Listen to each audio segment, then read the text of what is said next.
भगवान ने कुत्तों से कहा, मैं तुम्हें 20 साल की जिंदगी दे रहा हूँ जिसमें तुम्हें दिन रात भौंकना होगा। कुत्तों ने कहा, 20 साल बहुत लंबा समय है, आप हमें मात्र 10 साल की जिंदगी दे दो। भगवान मान जाते हैं। फिर भगवान ने बंदरों से कहा, मैं तुम्हें 20 साल की जिंदगी दे रहा हूँ जिसमें तुम्हें लोगों को हंसाना और कूद फांद करना होगा।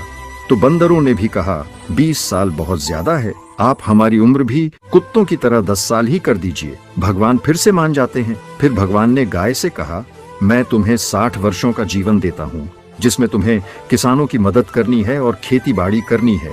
इस पर गाय ने कहा, हे भगवान, 60 साल बहुत अधिक हैं, कृपया मुझे केवल 20 वर्षों का जीवन प्रदान करें।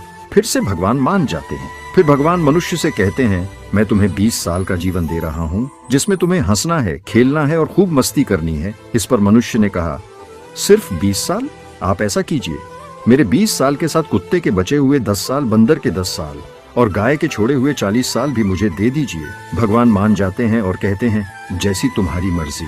हम भगवान के दिए 20 साल बहुत मजे से जीते हैं, उसके बाद के 40 साल कड़ी मेहनत और परिश्रम से जीते हैं, फिर बचे हुए 10 साल बंदरों की तरह हम कूद फांद करते हैं और आखिरी बचे हुए 10 साल हम घर के बाहर कुत्तों की तरह बैठकर पूरी दुनिया पर भौंकते हैं।